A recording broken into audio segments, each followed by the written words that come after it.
My grandmother legally gifted me her apartment. Now my cousin claims she promised it to him 15 years ago and is accusing me of elder abuse. Update: it's been a year. Grandmother passed.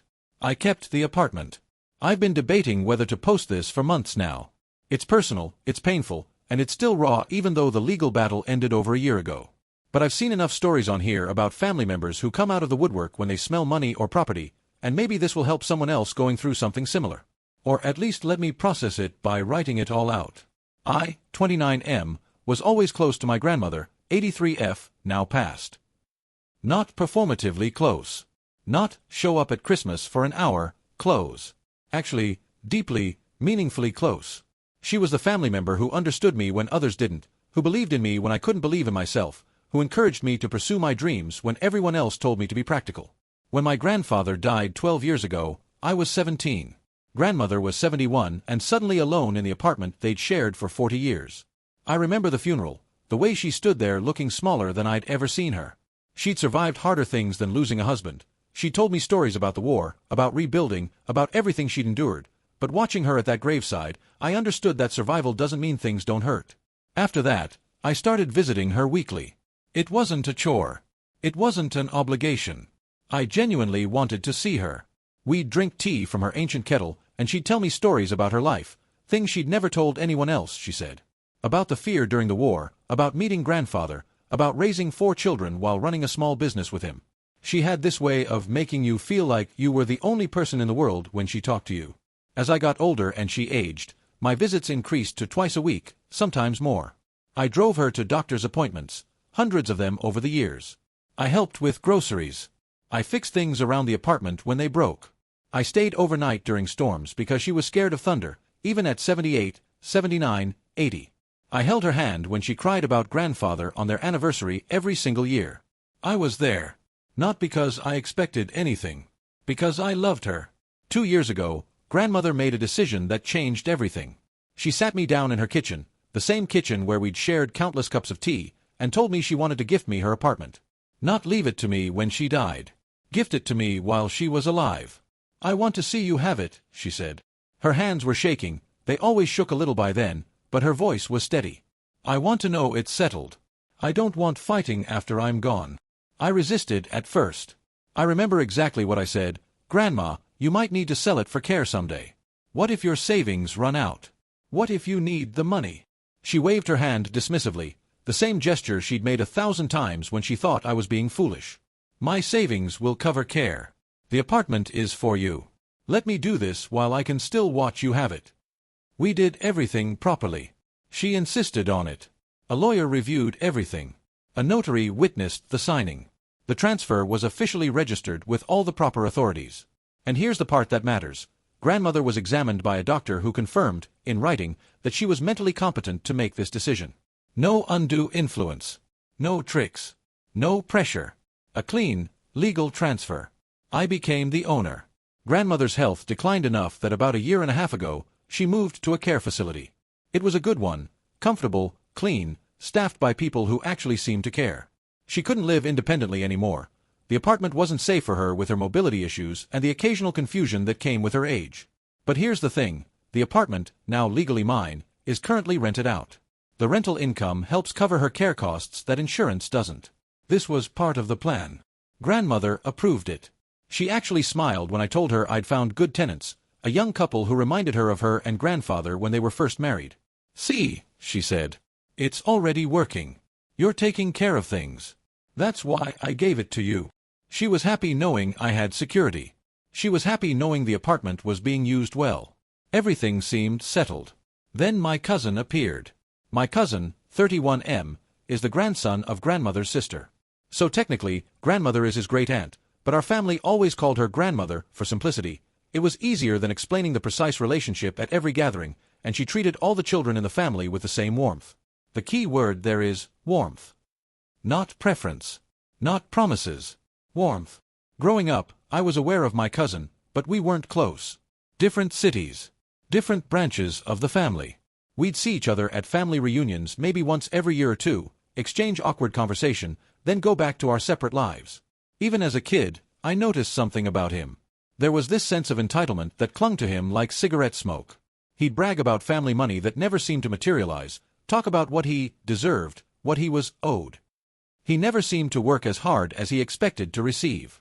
At reunions, he'd complain about not getting enough while simultaneously refusing to help clean up. He visited grandmother maybe once every 2 years, if that. Showed up for an hour, made small talk, left. Never called between visits. Never helped with anything.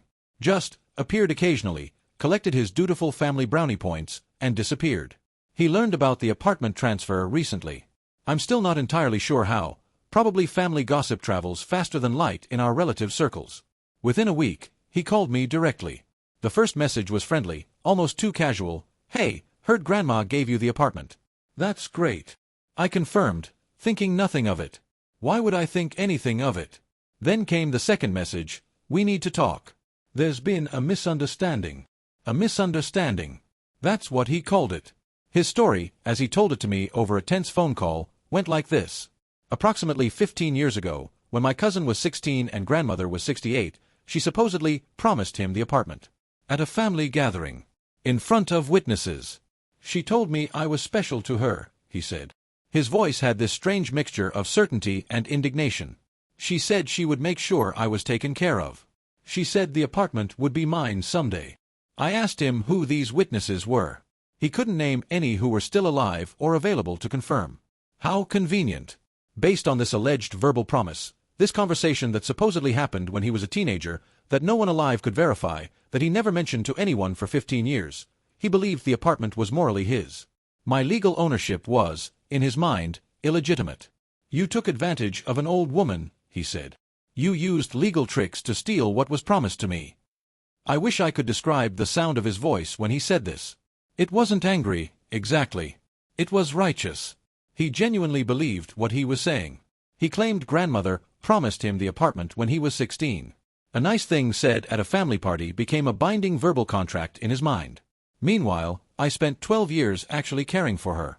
But promises, even fake ones, apparently outweigh presence in some people's minds. Then came the escalation. "I've talked to a lawyer," he said. "This is elder abuse. Undue influence. You manipulated her into signing papers when she was too old to understand. If you don't transfer the apartment to me voluntarily, I'll sue you. I'll have the gift reversed. I'll make sure everyone knows what you did." I was stunned. 12 years. 12 years of care. 12 years of driving her to doctor's appointments, of staying overnight when she was scared, of holding her hand when she cried. And he accused me of abuse? The man who visited once every 2 years? He said elder abuse and undue influence. I drove her to 200+ doctor appointments. Stayed overnight when she was scared. Held her hand when grandfather died. And he accused me of abuse? The inversion is almost impressive in its audacity. I responded carefully. I had to. Grandmother made this decision with full mental capacity, confirmed by a doctor, I said. My voice was steady even though my hands were shaking. Everything was done through proper legal channels with a lawyer and notary. I didn't pressure her into anything. She wanted me to have it. If you have concerns, you can consult your own lawyer, but I'm not giving you the apartment based on a story about a 15-year-old verbal promise that nobody can verify. He hung up on me. Update 1. Family involvement and evidence gathering. Within days of our phone call, my cousin started contacting other family members with his version of events. He took advantage of grandma. He used legal tricks to steal my inheritance. The apartment was promised to me years ago. Elder abuse. Those 2 words, elder abuse, spread through the family like poison. Some relatives were sympathetic to him. They didn't know the details, just heard the accusation and reacted emotionally. Others knew my relationship with grandmother and didn't believe a word of it. The family fractured along lines of who actually knew the history versus who was just hearing a compelling story. One of my aunts called me, crying. "Is it true? Did you really pressure her?" I had to explain, calmly, everything. The doctor's examination. The lawyer. The notary. The 12 years of care that preceded the gift. She believed me, eventually. But having to defend myself to my own aunt, someone who'd seen me with grandmother countless times, was humiliating. That's when I started preparing my defense, even though no lawsuit had been filed yet. I gathered everything. The original gift documents with notarization. The doctor's statement confirming grandmother's mental competency at the time of transfer. Bank records showing I'd been helping with grandmother's expenses for years. Groceries, medications, small repairs around the apartment. Photos of me with grandmother over 12 years of visits. Dozens of them. Holidays, birthdays, regular Tuesday afternoons. Text messages and cards grandmother had sent me thanking me for my care. Thank you for always being here. You're my rock. I don't know what I'd do without you. Witness statements from grandmother's neighbors who'd seen me visiting constantly. One of them, an elderly woman who lived across the hall, wrote, "That young man was here every week for as long as I can remember. Carrying groceries. Helping her to the car. Always patient with her." The evidence trail was overwhelming. And it needed to be. I met with an attorney. Presented the situation and all the evidence I'd gathered. Her assessment was clear. His claim is extremely weak. Verbal promises about property, especially from 15 years ago with no living witnesses, have no legal standing against properly executed gift documents. His elder abuse accusation would require proving you unduly influenced her, but you have medical documentation of her competency and a clear pattern of legitimate caregiving. If he sues, he'll almost certainly lose and may owe your legal fees. Almost certainly. Almost. That word stuck with me. In law, there are no guarantees. I visited grandmother at the care facility. I had to tell her what was happening, as gently as I could. She was sitting in her chair by the window. She always liked watching the birds in the garden outside. When I finished explaining about my cousin's claims, she was quiet for a moment. Then she laughed. Not a happy laugh.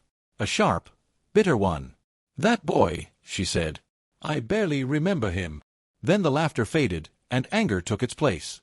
Even at 83, even frail and tired, her eyes could still flash with fire. "I may have said nice things at a family gathering when he was a teenager. You say nice things to children. That's not a promise. That's being polite." She shook her head. "He never visited me. Never helped me. You were here. Every week for 12 years. The apartment is yours. I knew what I was doing. Tell him I said so." Her voice was steady. Her mind was sharp. She knew exactly what she'd done. And she knew exactly what kind of person my cousin was. Update 2. The video statement and the lawsuit.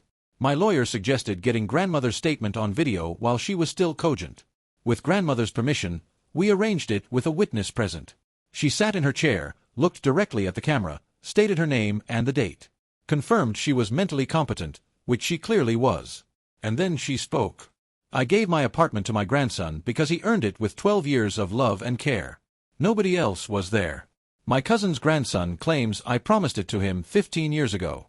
I may have said something nice to a child at a family party. That's not a promise. That's not an inheritance. My apartment went to the person who deserved it. That's final." The video was notarized and filed with my lawyer. My cousin didn't back down. 3 weeks after grandmother made that video statement, I received legal papers. He'd actually done it. He'd filed a lawsuit. The charges: elder abuse, undue influence, invalidation of gift transfer. Seeing elder abuse in legal documents with my name attached was surreal. I didn't abuse anyone. I cared for someone. I loved someone. And now I had to prove it in court. The case proceeded slowly. My cousin's lawyer requested documents. My lawyer provided everything, the mountain of evidence I'd gathered. My cousin's lawyer requested depositions. I was deposed first. I told the truth: 12 years of care, grandmother's clear wishes, no pressure. I described the doctor's appointments, the groceries, the overnight stays, the holidays, the conversations, the love. All of it. My cousin was deposed next. His story fell apart under questioning. He couldn't name witnesses to the promise. Couldn't provide specific dates. Couldn't explain why he never mentioned this claim to anyone until after the legal transfer. Couldn't explain why he never visited grandmother if he believed he was her chosen heir.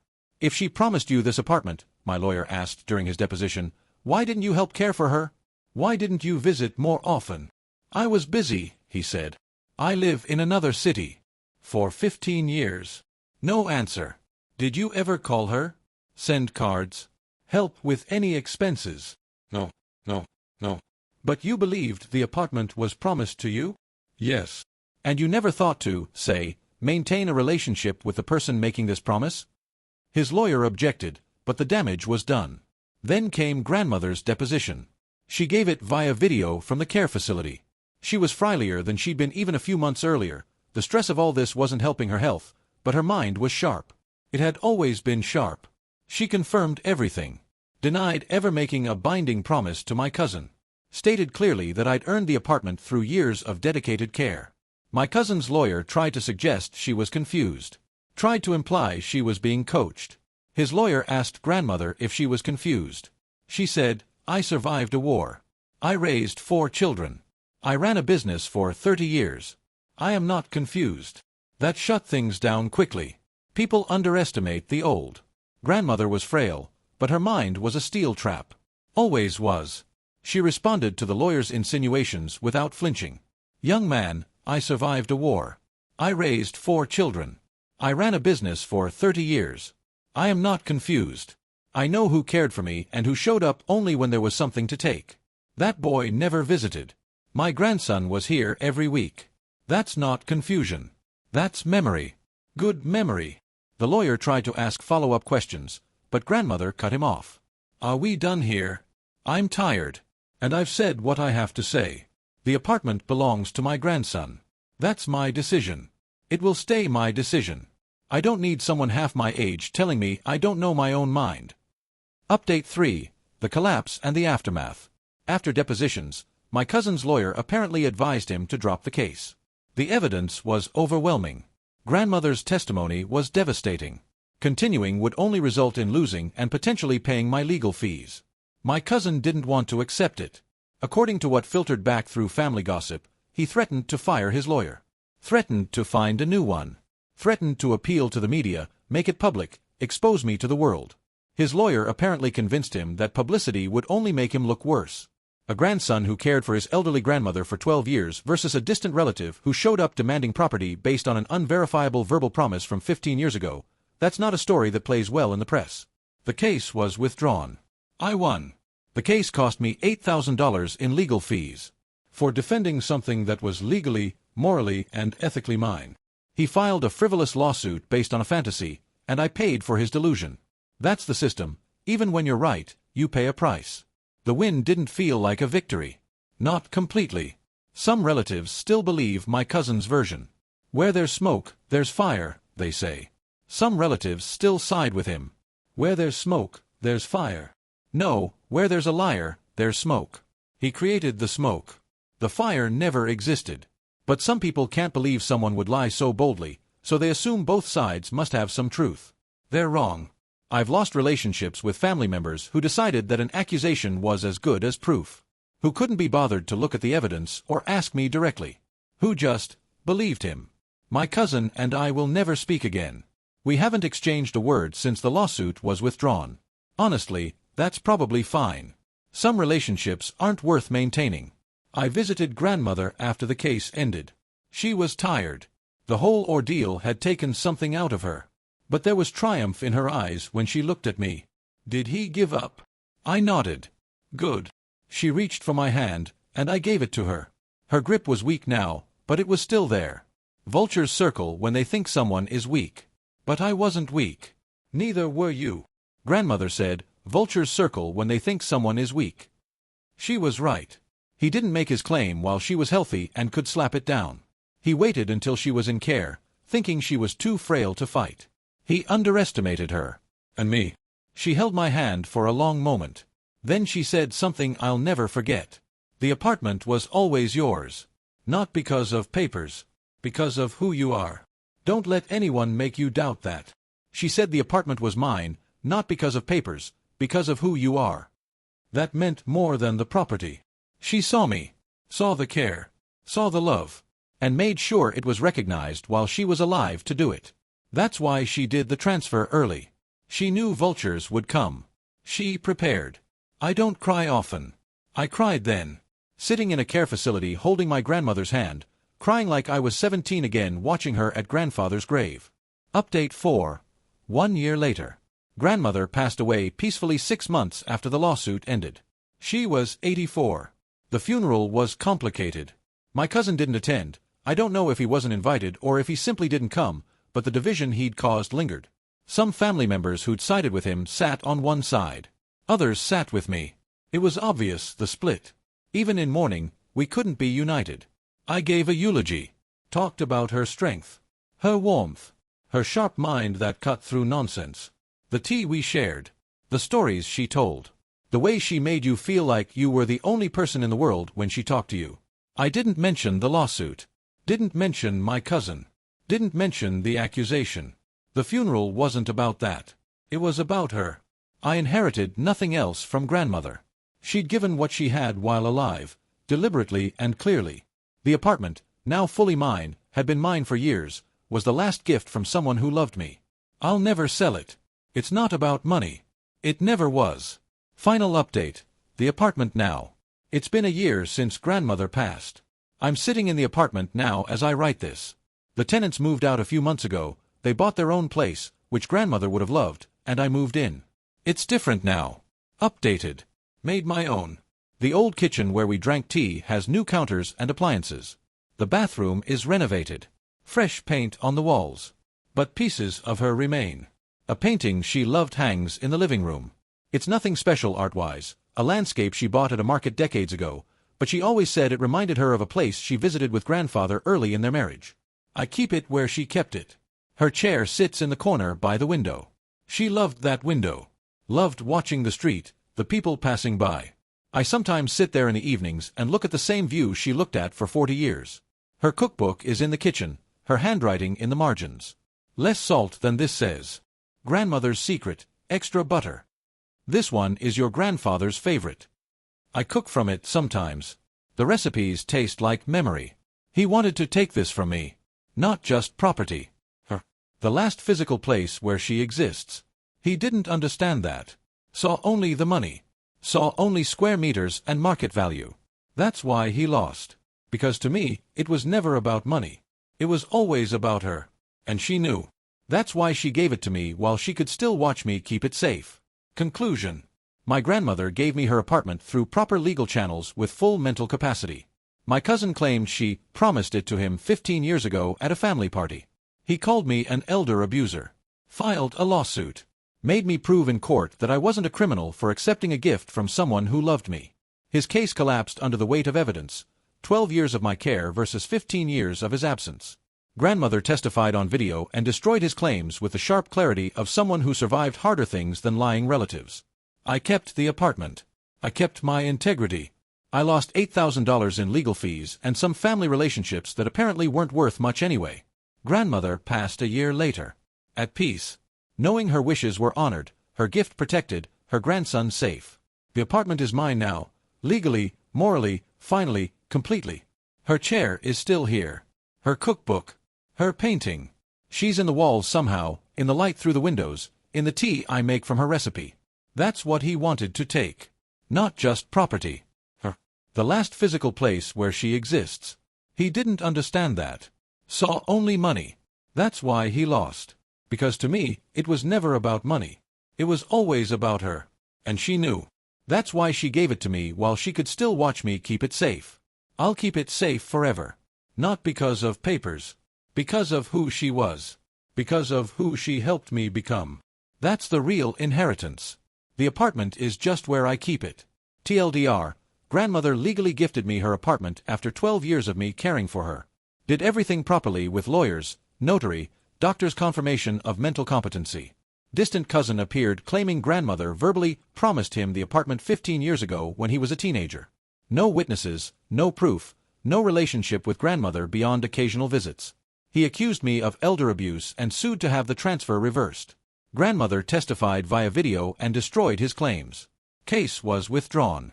Cost me $8,000 in legal fees, but I kept the apartment. Grandmother passed a year later. I now live in the apartment with her painting, her chair, and her cookbook. It was never about money. It was about her.